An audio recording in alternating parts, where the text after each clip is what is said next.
This is the person investigators think may have killed 37-year-old Rachel Morin. Earlier this month, her body was found along the Mon Pa Trail in Bel Air one day after she was reported missing when she didn't come home from a walk. Colonel William Davis with the Harford County Sheriff's Office says the forensics team collected DNA from the scene of the crime. That DNA was then analyzed by Maryland State Police and ran through a national CODIS system. This DNA evidence has come back as a match, tied to a home invasion and an assault of a young girl in Los Angeles this past March. Unfortunately, that suspect has not been positively identified, but he did leave behind his DNA. Investigators say the suspect is about 5'9", 160 pounds, and around 20 to 30 years old. The sheriff's office got the video from the Los Angeles Police Department, and investigators say that it shows the suspect leaving the scene of the crime there back in March. Right now, Davis says they think the suspect acted alone. The situation has the community shaken. It's mind-blowing. It's so close to home. I mean, I lived in the city for a long time, so I'm used to, watching my surroundings and whatnot. But up here, you're walking the trail, that's the last thing on your mind. Davis says that they're working with the FBI to further analyze the DNA. Now, police say they have several officers patrolling the Mon Pa Trail, and until the suspect is caught, they're urging people to be cautious. I urge our citizens to use caution while walking on our trails and throughout our community. Be alert, walk with a friend, don't allow yourself to be distracted by your cell phone or headphones. Last 10 months, we have all been sharing the video and pictures of this man, hoping that someone would recognize him, call the police so he could be arrested. We all wanted justice for Rachel Morin.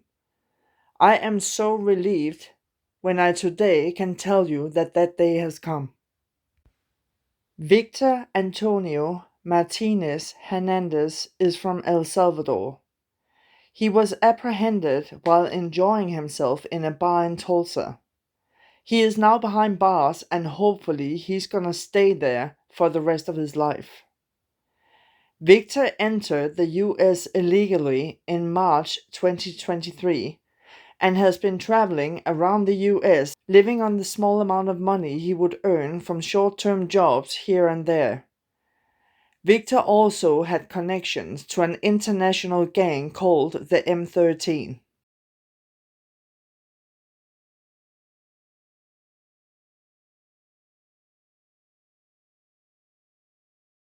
Police! Stop! Police! We got 3 juveniles running from output. This is a night ops in Herndon, Virginia. This gang's been here so long that everybody knows this is the area. During the day in Manassas, the Iron Gate community. That's another gang. That MS-13 crossed out. Sign of disrespect. Police searched all over Prince William County on this day. Why? Lieutenant Jonathan Weeks is one of the guys on the front line of this fight. He says this is where they once found Venus Lorena Iraheta, one of the teens in that high-profile missing persons case from Fairfax County last February. The 17-year-old had been reported missing more than once and ended up being one of 10 people arrested for the MS-13 murder of a 15-year-old Maryland girl. That's when police started to sound the alarm of an MS-13 resurgence in our area. But even we were surprised to hear this. These cats now, they don't think. The more vicious the crime is, the more they feel good about it. So the more respect in their head that they get. Even myself, I'm scared of it. This from a man who says he used to call the shots with an MS-13 clique in our area. We met the now ex-gang member through police and are hiding his identity for safety reasons. The gang task force tells us he's no angel, but he's been working to get out of MS-13 for the past couple of years. If there's one thing he hopes people hear, it's this. I walk away from it. But if you ask MS-13, I'm not out. You never get out. The only way out is you get killed. The rights remain silent. What they're doing is recruiting the young, the new generation, but they just waiting for a chance to shine. Not only is recruitment up, but they're doing so at schools and with kids as young as 5th grade, according to the task force. Their younger members are operating on social media and are more tech savvy than ever. They've been getting harder to spot on the streets. But they don't care about colors anymore because they know that law enforcement are looking into colors. MS is allowed to wear red now. This is what the gang task force is up against as homicides increase. The task force director says they've seen at least 14 gang-related murders in the capital region since January 2016, 8 in Northern Virginia alone since last fall. Now this kid don't want to chop your head, they want to chop your beard. MS-13 is actually called La Mara Salvatrucha. It's a transnational Salvadorian gang that started in LA. They've been in the greater DC area since the 90s. Now, there's no one reason for the resurgence. The task force is taking a hard look at the thousands of kids coming across the U.S.-Mexican border alone. It's a fact that MS-13 sends people across the border, hoping they get stopped saying they're minors. The unaccompanied minors who are innocent in all of this are said to be more vulnerable, looking for families looking to belong. Police say they're prime targets for gang recruitment. And yet, in the same breath, they also say MS-13 is not all an immigration issue anymore. Now we're going to second, third generation. They're American-born MS gang members. I think the parents, what they need to see is the way the kids start talking. That's when they know something is not right. I mean, if I can tell you what the gang do, just stab, shoot, kidnap. You know, one of the things that I hated the most was I saw a few girls getting raped. The ex-MS-13 gang member says the things he's done, things he's ordered people to do, it still haunts him. His tattoos are his constant reminder. And I wanted to peel my damn skin off. I regret it. He fled El Salvador in February 2023 after he brutally murdered a young woman there 1 month earlier in January. In March, only 1 month after he entered the US illegally, he forced his way into a home in Los Angeles where he brutally SA'd a 9-year-old girl and her mother. He then fled Los Angeles and traveled almost 2,700 miles to Maryland, where he probably stalked Rachel Morin, and he went on the Ma and Pa trail where he was hiding and just waiting. And when he saw Rachel walking on the trail, he attacked her, SA'd her, and took her life. The police and the FBI are now trying to find other cases across the country that Victor Antonio Martinez-Hernandez might be connected to.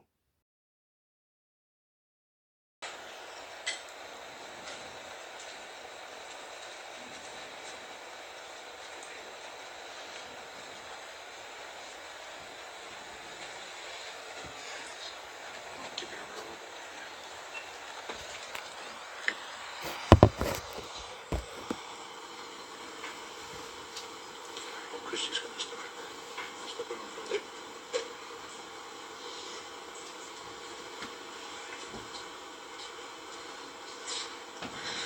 Good afternoon. I'm Christy Hopkins, Director of Media and Public Relations for the Harford County Sheriff's Office. I thank each of you for joining us today as Sheriff Gaylor announces long-awaited and much-anticipated updates in the murder investigation of Rachel Morin.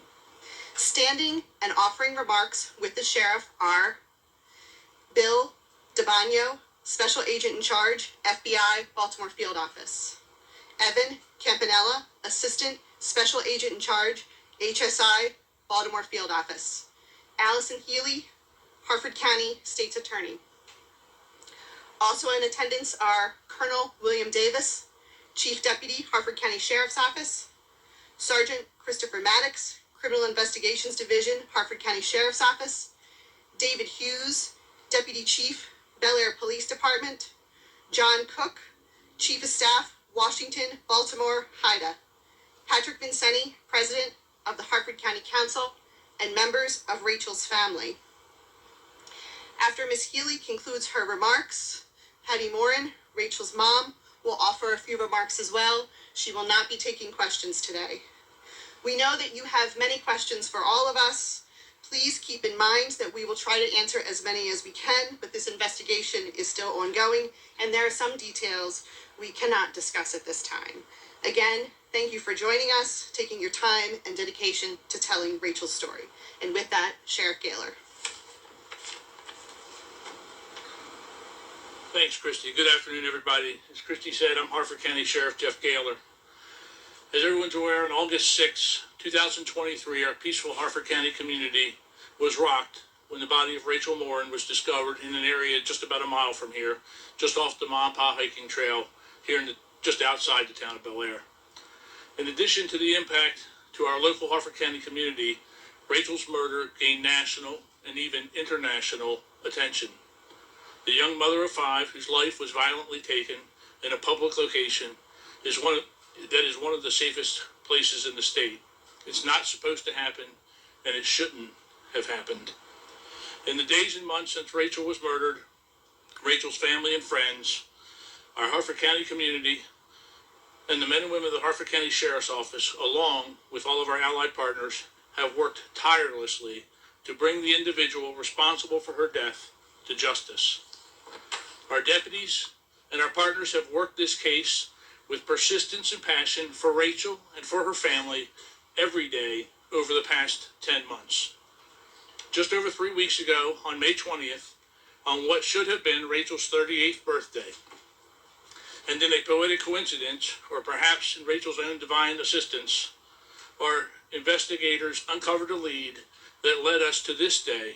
And on this day, I'm here to tell you, Rachel's murderer is no longer a free man.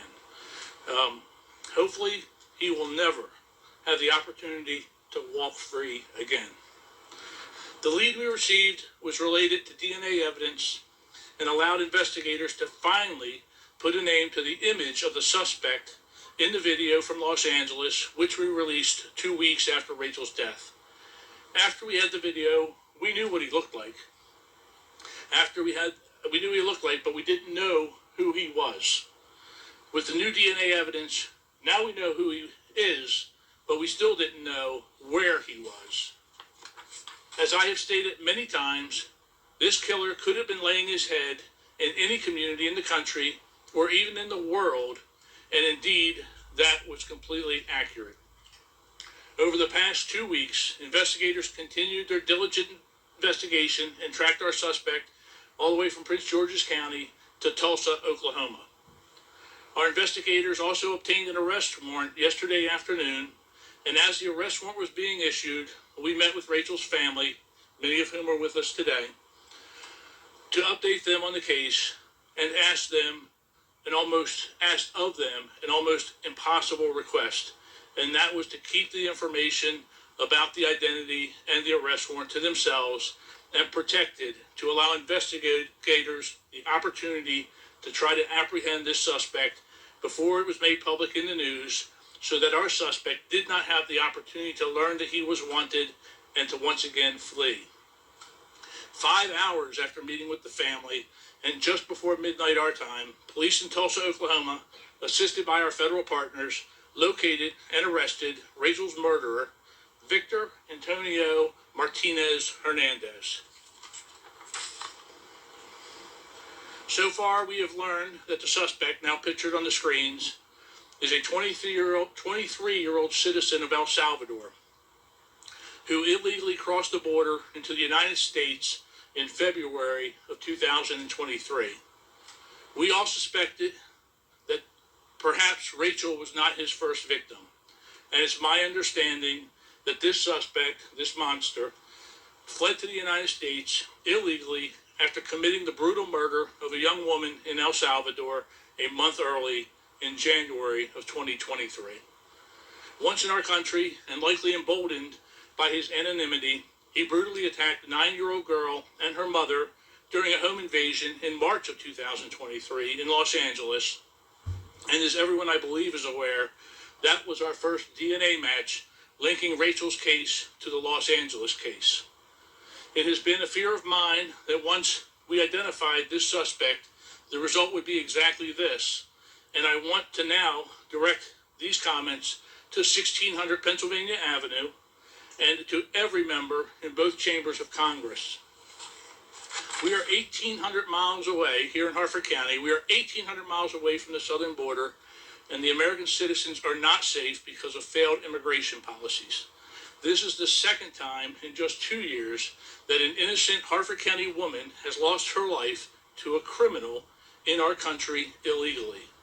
Let me repeat that. 1,800 miles from the southern border, and this is the second woman in our county to be killed by an illegal alien. Suspects, in both cases, they are suspects from El Salvador with ties to criminal gangs.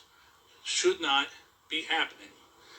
Victor Hernandez did not come here to make a better life for himself or for his family. He came here to escape the crime he committed in El Salvador.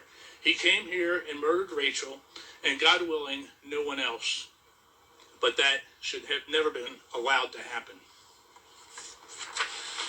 Moving on, I want to make it clear that this case does not get solved, and we do not bring this criminal to justice without the amazing law enforcement teamwork from our local, state, and federal partners.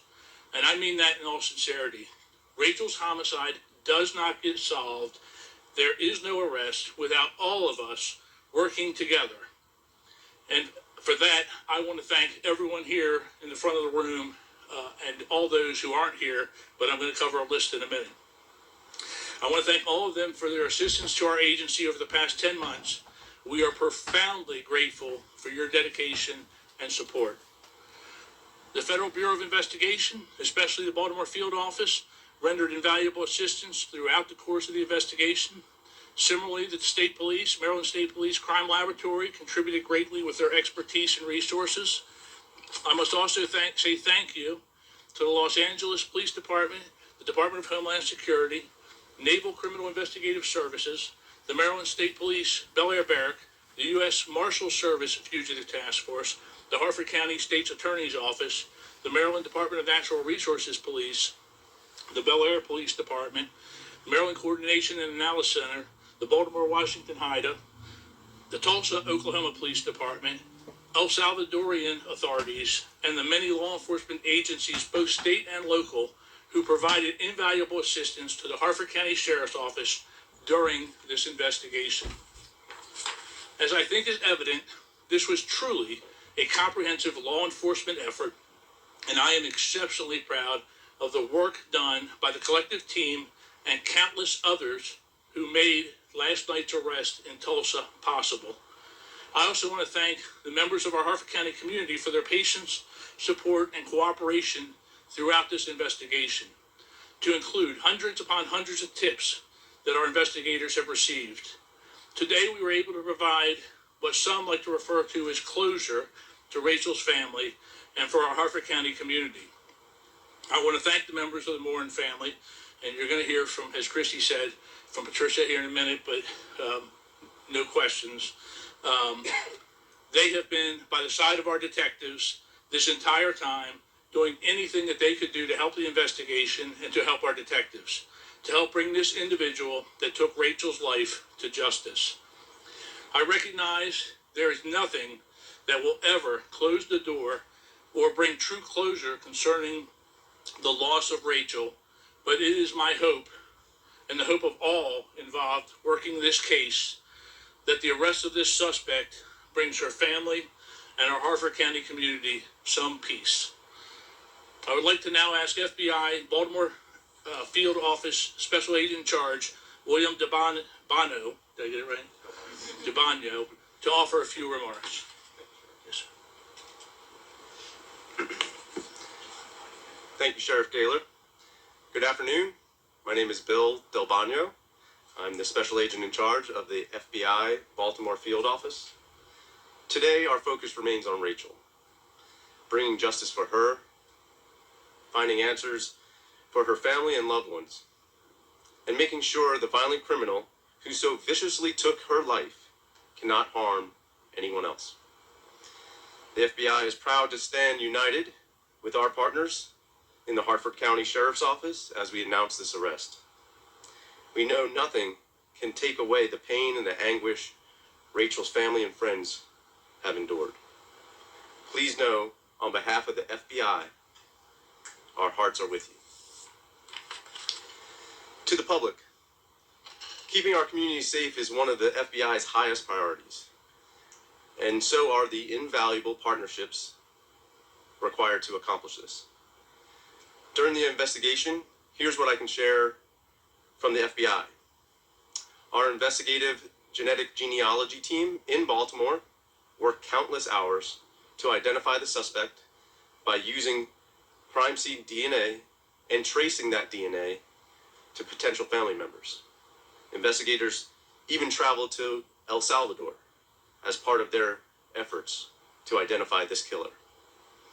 To find the suspect, we provided technical assistance, helping to pinpoint his location. And that brings us to last night, where Tulsa police and FBI agents were able to successfully apprehend and arrest the suspect in Oklahoma. Hartford County and the investigators on this case worked every angle, tirelessly and constantly, never giving up and following every lead and piece of evidence. We thank Hartford County for their partnership and bringing us into the investigation. As Sheriff Gaylor outlined, we thank everyone who helped make this arrest possible. To all those who have been waiting for an arrest to be made, for answers, we hope this brings a sense of justice and some peace. The FBI vows to continue to work every day to keep our community safe and prioritize the partnerships so vital to doing that. Thank you. I will now turn it over to Evan Campanella, the Deputy Special Agent in Charge, HSI, Baltimore. Thank you, Sec Del Bagno. First off, I would like to thank Sheriff Gaylor for having HSI present for today's announcement. Today's announcement is the culmination of almost 1 year of investigative activity that might not always go noticed by the public. This investigation highlights the cooperation and the collaboration HSI has with its state and local and federal partners, and I'm happy to be here today with Sheriff Gaylor and our partners to announce the arrest of Mr. Martinez-Hernandez. I hope that today's announcement, as the sheriff pointed out, will help bring some closure to Rachel's family. And again, I would like to thank Sheriff Gaylor for asking HSI to participate in this investigation and to be here for today's announcement. I would now like to invite Hartford County State's Attorney, Allison Healy, to the podium for her remarks.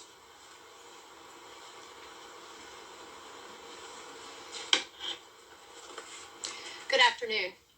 I want to commend the Hartford County Sheriff's Office and other assisting agencies on the hard work, expertise, and diligence identifying and apprehending the suspect in the murder of Rachel Morin. They worked tirelessly on this lengthy and difficult investigation for the public safety of our community and bringing Rachel's family peace, knowing that the next step is prosecution. I will personally be leading the prosecution of this case. While the defendant is innocent until and unless he is proven guilty, Hartford County and our neighboring communities can rest assured that my office will take all steps necessary to ensure that justice is served for Rachel Morin and her family.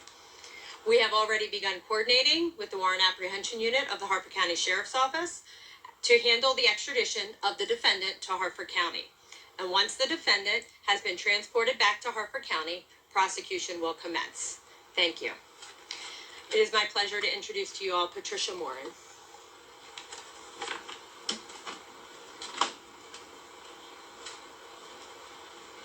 I'm going to make this really short because I'm very emotional. I just want to take this time to thank all of the law enforcement for all their hard work. I know that a lot of times we don't see what goes on behind the scenes. You know, you see the policeman in the car when you write you a ticket, but you don't see the real work that happens behind.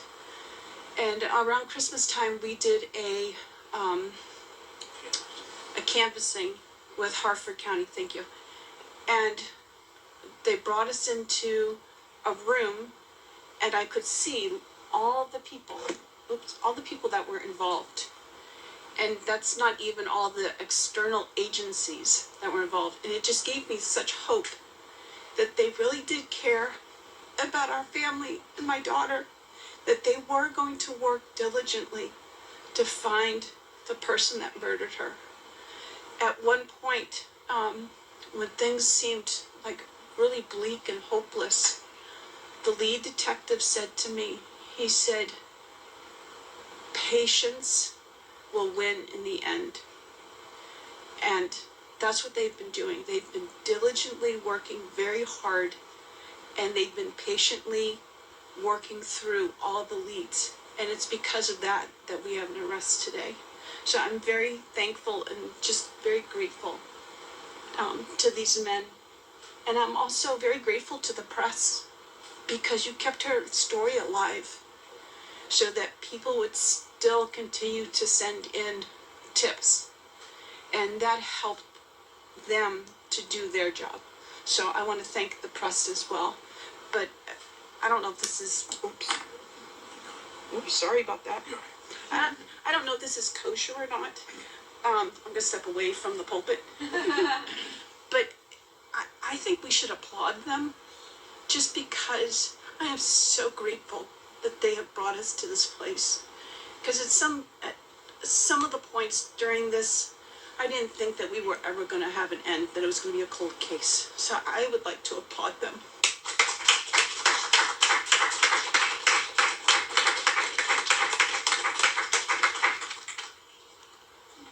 Thank you, and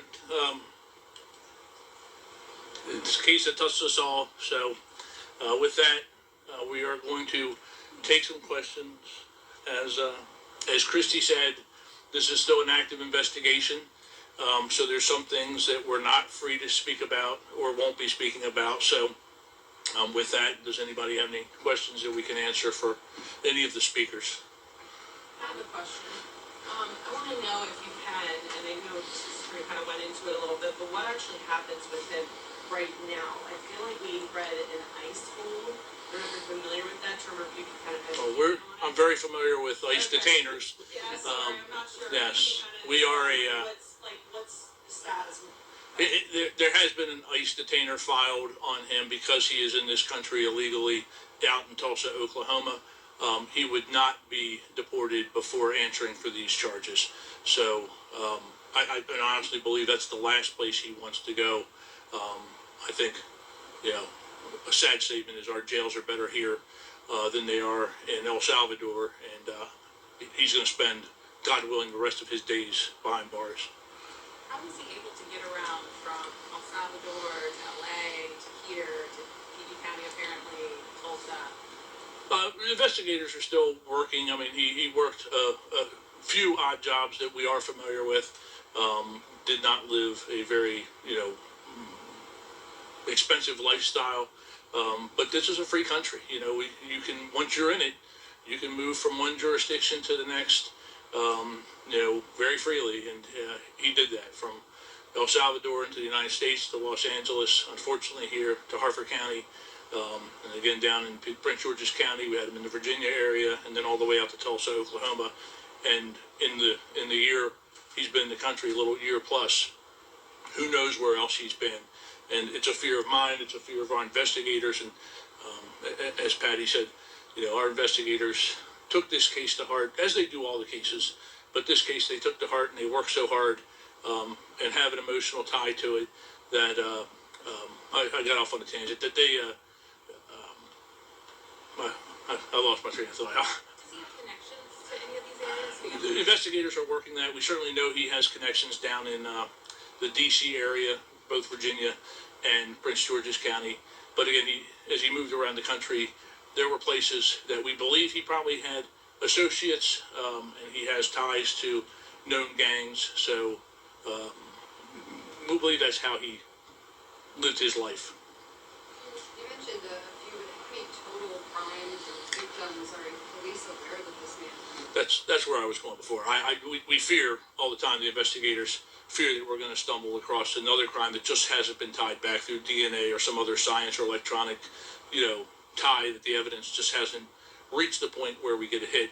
But right now, what we're familiar with is the crime in Los Angeles, the home invasion in March of 2023, the homicide here of Rachel in August of 2023. And I believe in Tulsa, he's facing some local charges as well for last night. I think trespassing or disorderly or something to that effect. We're not familiar with any other. I'm not familiar with any other charges. No, in El Salvador, there is a what's it called, a red notice? A red notice, which is basically an Interpol warrant for his arrest. to bring him back there to stand for the homicide of the woman in that case down there. Can you speak to the collaboration with El Salvadorian authorities? How do you all deal with that? Well, and I gotta defer to our partners at the FBI on that one because they did most of the international. Thanks, John.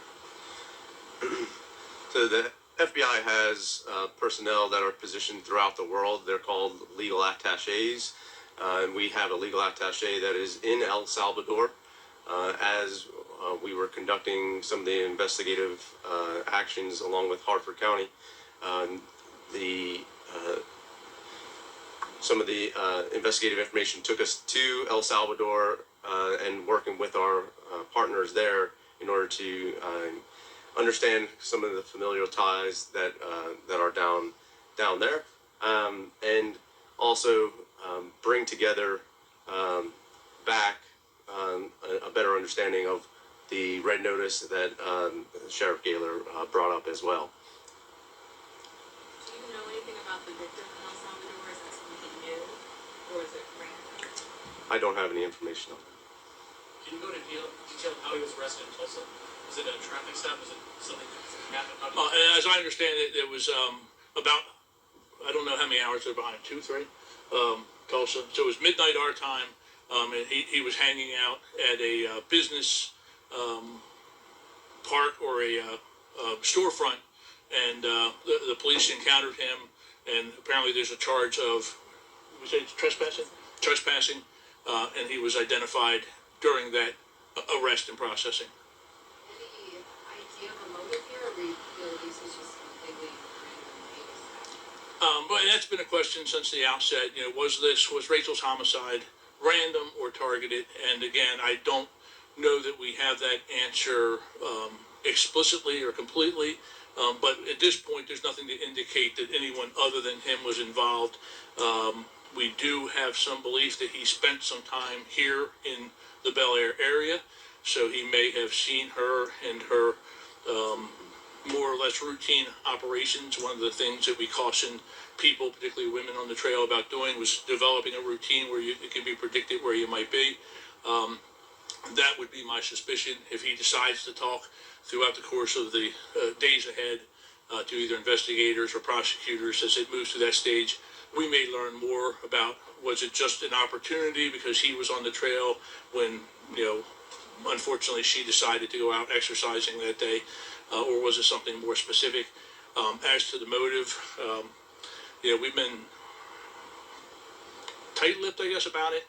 The charges in the case are first-degree murder and first-degree rape. And as the colonel just reminded me to say, we do have, right now in the air, we have sent investigators to Tulsa, Oklahoma, to follow up on many things related to this investigation. It's very active and ongoing, as I said. He will be extradited here eventually, and that will be done. That process has already been initiated, but it could take, as I understand, the state's attorney, 10 to 30 days. 10 days if he doesn't fight it, 30 days if he decides to fight it, but he will be extradited. 30 to 60. I want to ask about genetic genealogy. So it sounds like it. Yeah, okay. I'm not really sure if we really hear of that so often with cases, like cracking cases, especially ones that we've been working so hard to figure out. So can you kind of just walk us through how that played a role? It seems pretty major. Absolutely. So I think a lot of folks know genetic genealogy or investigative genetic genealogy in some of the cold cases, and certainly has gotten a lot of attention from the Golden State Killer, and since then a lot of investigations on the cold case side.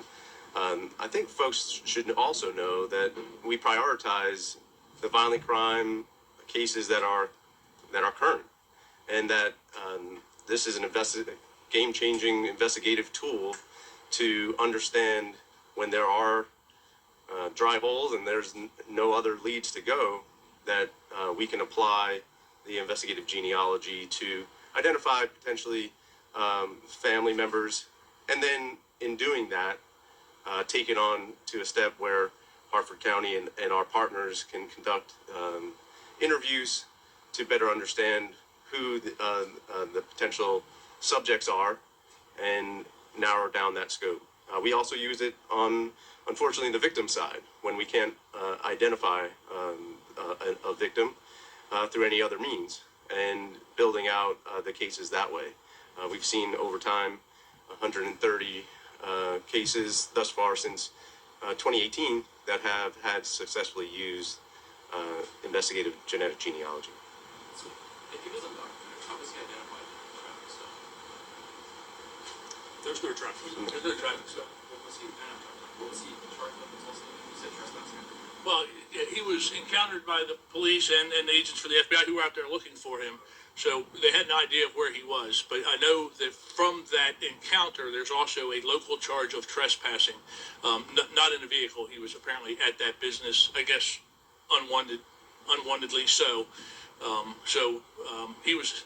We already had the name. We had the arrest warrant. So when they encountered him, they knew he was wanted. So he was picked up for that. With the invasion in California, will he be taken in charge there? Does this take precedent? How does? Oh, certainly this is the more serious, the loss of life. California will follow up on their investigation. They would have to direct questions to that police, it's LAPD, that is handling that as far as specifics to their investigation. But certainly we have been in communication. Our investigators have been in communication with theirs. They are aware that we identified the suspect here, and by identifying our suspect, we have their suspect, they have their suspect, and they can move forward on charges. They would also file an arrest warrant on file. So, I never want him to leave Maryland again. I want him to die in a Maryland jail, Maryland prison system. We don't have the death penalty, so I just hope he spends the rest of his days there. But if he ever got out of this one, he would be sent extradited to California. And if he got out of that one, there's still the red folder, the red notice, where El Salvador would want him back, and ICE has marked him for detainer. So he would go back there to face those charges.